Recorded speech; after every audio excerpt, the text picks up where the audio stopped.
Retrouvez Businesswoman avec MAF Pro, l'assurance des artisans, commerçants et professions libérales. MAF Pro, la référence qualité pro. Efficace et pas cher. C'est la MAF que je préfère. C'est la MAF.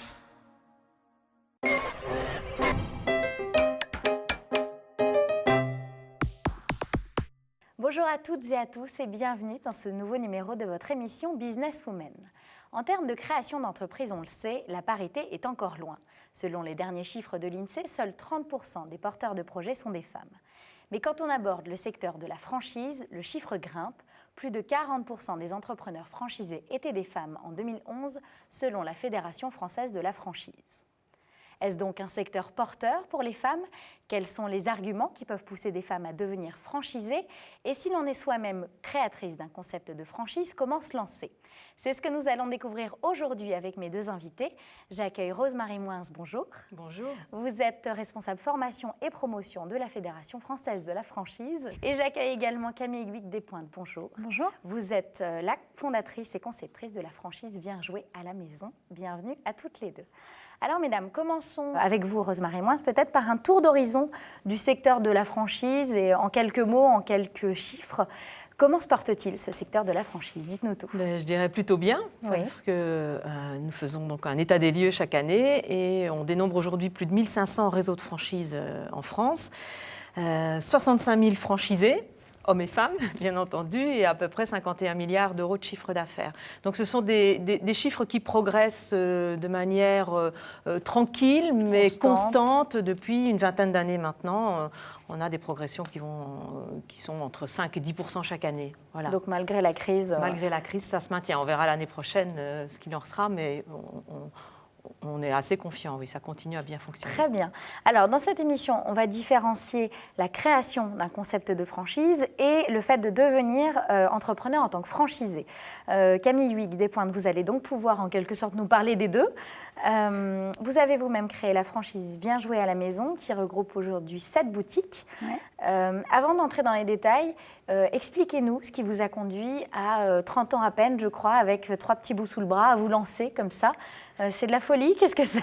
La folie, il en faut forcément un peu quand on devient chef d'entreprise. J'ai monté en effet Viens jouer à la maison en septembre 2008. J'avais à l'époque 3 enfants qui avaient 5 ans, 4 ans et une petite année, en bas âge. Et j'avais envie de trouver un endroit, un lieu unique où on pouvait proposer à la fois des activités, des produits pour les enfants, un lieu sympathique en centre-ville qui répondait aux besoins des femmes d'aujourd'hui. Et je me suis lancée dans l'aventure entrepreneuriale toute seule. En septembre, on a ouvert le premier point de vente à Asnières-sur-Seine que j'ai tenu pendant plus d'1 an et demi avant de le dupliquer en franchise. Est-ce que vous n'étiez pas du tout à la base dans ce secteur-là en tout cas et vous étiez, je crois, salarié dans un groupe Je travaillais au marketing et à la com à la télé. D'accord, donc voilà. En plus, donc vous connaissez où on est aujourd'hui. Donc qu'est-ce qui vous a à un moment donné le déclic de dire je veux passer à autre chose, j'ai envie de créer mon propre bébé? En fait, ça ne vient pas en une seule fois. J'imagine. On se pose plein de questions, on se dit j'ai plus envie de faire ça, qu'est-ce que j'ai envie de faire? On se dit ah tiens, si je reprenais mes études pour être sage-femme ou je ne sais quoi, à l'époque, c'était les questions que je me suis posées. Et un jour, je raconte toujours cette histoire parce qu'elle est rigolote, un jour en déjeunant avec une amie, j'avais quand même la particularité d'emmener tous mes enfants et les enfants des autres faire plein de trucs partout dans Paris, dès qu'il y avait des visites, des trucs comme ça. Et une amie me dit mais Camille, pourquoi est-ce que tu ne montes pas une boîte qui consiste à faire des activités pour les enfants. Et je me suis dit, mais quelle belle idée, c'est exactement ça que je vais faire. Merci. Merci. Alors après, il faut le faire. Et c'est toujours le truc dans l'entrepreneuriat, entre avoir l'idée et faire les choses, c'est quand on arrive à faire qu'on est vraiment un entrepreneur. Mais l'idée, ça m'a paru évident. Voilà. Alors justement, on peut peut-être, on va en parler à Trader. Avant de parler, on parlera franchisé tout à l'heure, on va parler maintenant création d'un concept de franchise. Rose-Marie, à la FFF, quelles sont les aides, les conseils, les formations dont on peut bénéficier comme, quand on est comme Camille, on se dit je tiens quelque chose, voilà. Dites-nous tout. Alors, la FFF et la fédération est ouverte, effectivement, et est là comme centre d'information pour aider toutes ces futures créatrices d'entreprises. En ce qui concerne la création d'un réseau de franchise, notamment, on a mis en place une formation qui s'appelle « Créer et développer son réseau ». Très bien. Et qui s'adresse justement à des gens qui ont une idée, qui ne l'ont peut-être pas encore formalisée, comme disait bien justement Camille, entre l'idée et la réalisation, il se passe beaucoup de choses, pour leur faire comprendre d'abord quelles sont les basiques de la franchise, comment on met en place, quels sont les préalables au développement. Et puis aussi, même si finalement au bout du compte, on n'arrive pas à développer, pour qu'elles se rendent compte que être franchiseur, le terme est encore masculin, excusez-nous, mais être franchiseur, c'est un vrai métier. Et donc c'est complètement différent, c'est quelque chose de long, qui n'est pas si simple que ça. Et donc pour qu'elles se rendent compte de ce que ça va être leur futur métier. Et honnêtement, c'est une formation qui dure 3 jours. Au bout de ces 3 jours, il y a des gens qui reviennent en nous disant « Ah ben oui, d'accord, je ne m'imaginais pas que c'était ça. Et je ne sais pas si je vais le faire. » Et c'est finalement une bonne chose, que les gens soient face aux réalités, c'est un peu le but. Et alors vous-même, Camille, vous nous disiez que vous aviez vous-même tenu cette boutique à Asnières-sur-Seine pendant 1 an, avant de vous dire, je sens bien qu'il y a quelque chose derrière. Comment ça s'est passé en fait ? Moi, en fait, j'ai fait 3 choses. J'ai créé ce concept qui existait. Alors, je n'ai pas inventé le théâtre pour enfants. Hein. Shakespeare a fait ça très bien avant moi. Mais c'est le lieu unique avec la multitude d'activités, la manière dont ça fonctionne, qu'on a créé en créant Viens jouer à la maison. Donc, j'ai tenu ce magasin pendant 1 an et demi. Ensuite, j'ai levé des fonds et travaillé à sa duplication. Parce que d'avoir un magasin et de le dupliquer, ça ne se fait pas en 3 minutes. Oui. Il faut écrire, expliquer pourquoi est-ce qu'on a fait comme ça, pourquoi est-ce que c'est bien de reproduire telle chose, pourquoi est-ce qu'il ne faut pas reproduire tel autre élément. À quel moment on se rend compte que son concept peut devenir une franchise ? Alors, d'abord, on s'en rend compte quand on l'a fait. D'accord. Voilà, ça, c'est une première chose. Et avant ça, on s'en rend compte dans le... En fait, quand on crée ça, par exemple, Viens jouer à la maison, c'est très conceptualisé déjà. Il y a 3 espaces. On a vraiment, quand on a dupliqué, on a amélioré des choses, mais on a vraiment gardé l'essence même qui était la société au départ. Voilà. Donc, on a apporté des points d'amélioration. Et puis, c'est aussi au travers des yeux des clients. D'accord. Qui vous disent « Ah oui, mais il n'y en a pas un autre. Ah, c'est tellement dommage qu'il n'y en ait pas un autre. Ah, moi, je voudrais faire ça. Est-ce que vous pourriez m'aider ?» Et là, du coup, se pose la question de faire soit un réseau en intégré, c'est-à-dire de développer soi-même des magasins qui nous appartiennent, ce qu'on fait aussi, ou de le faire en franchise avec des entrepreneurs. Et ce n'est pas du tout la même démarche. Alors justement, on va en parler, Rosemary. Oui, enfin, je voudrais rebondir là-dessus. C'est vraiment quand on a ces personnes qui viennent en formation, très souvent, c'est dans ce cas-là, en se disant, ben oui, j'y pensais pas au départ, ma boutique, mon magasin, mon restaurant fonctionne bien, je peux peut-être en ouvrir un deuxième, mais j'ai des clients qui me disent, ah, c'est super ce que vous faites, moi je vais faire comme vous. Et là, les gens sont un peu coincés en se disant oui, d'accord, mais alors comment j'organise tout ça ? Alors c'est là la différence, on en parlait tout à l'heure avant l'émission, entre le franchiseur et le franchisé, enfin la franchiseur. Rosemary, parlez-nous-en et puis vous pouvez toutes les deux intervenir là-dessus justement. Alors moi je fais... La particularité de la franchise, ce qui est bien, c'est que les rôles sont clairement définis. On a un franchiseur ou une franchiseur, allons-y, parlons comme ça, et des franchisés de l'autre côté. Le franchiseur, je dis toujours qu'il a un rôle un peu stratégique, donc c'est lui qui a la vision du développement de sa marque, puisque au départ c'est quand même ça, de son concept, et de se dire comment je développe et comment sera mon concept dans 10 ans, dans 15 ans.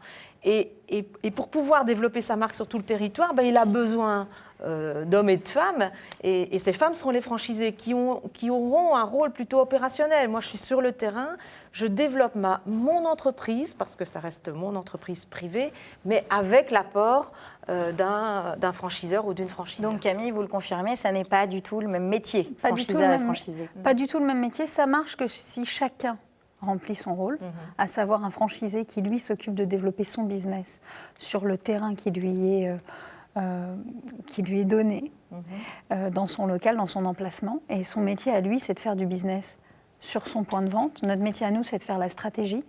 Ce qui est quand même intéressant, surtout sur les jeunes réseaux, comme le mien par exemple, ce qui est intéressant, c'est que du coup, on va avoir des personnes sur le terrain qui sont hyper impliquées parce que c'est leur société, que c'est des entrepreneurs. On va parler justement des avantages d'être franchisé. Ouais. Je voudrais terminer. Et du coup, ce qui est formidable, c'est que du coup, les franchisés, comme ils sont impliqués, ils nous font des remontées, qui sont des vraies remontées opérationnelles. Et du coup, tout le monde progresse plus vite. Parce que le but, c'est que quand même, pour un franchiseur, les franchiseurs, ça ne marche pas si pour les franchisés, ça ne marche pas. Et ça, c'est vraiment important d'avoir ça en tête. On travaille en équipe et chacun a son rôle, effectivement. Exactement. Alors, devenir franchisé, on le sait et vous le savez bien mieux que moi, ça peut être un bon moyen de reprendre une activité professionnelle, par exemple. Quand on a cessé toute activité pro, quand on a eu des enfants, voilà, on est des femmes, on sait de quoi on parle. C'est ça.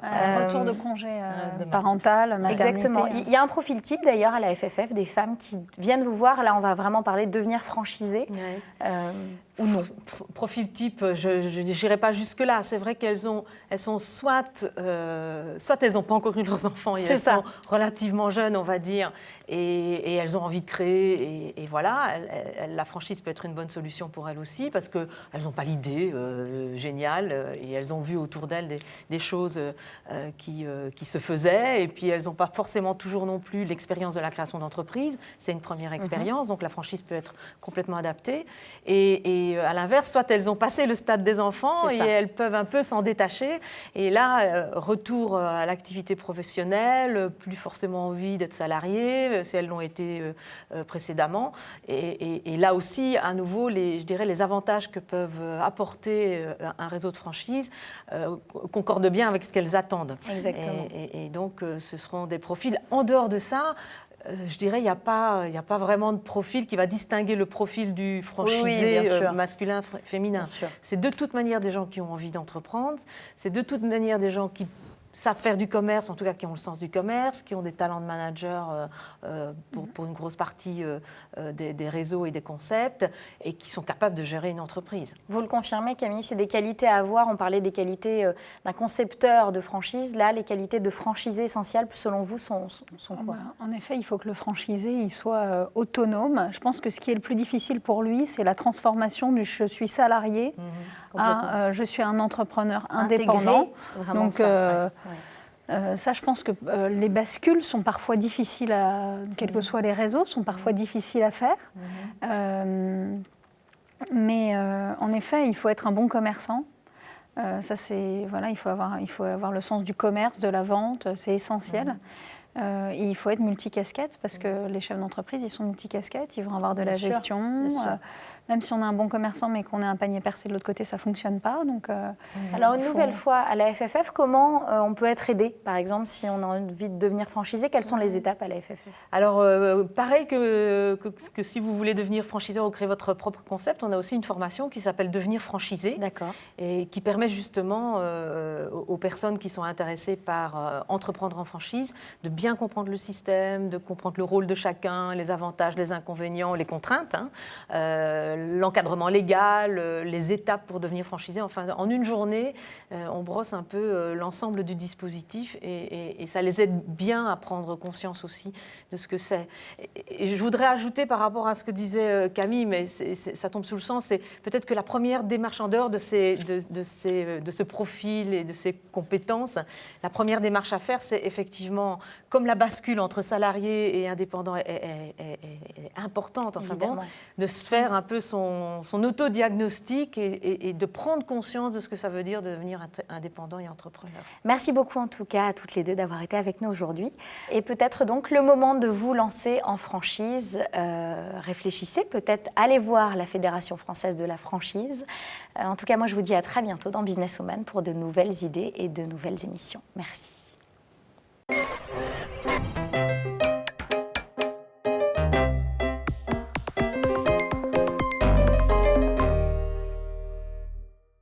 Businesswoman vous a été présenté par MAF Pro, l'assurance des professionnels depuis plus de 60 ans. MAF Pro, la référence qualité pro. Efficace et pas cher. C'est la MAF que je préfère. C'est la MAF.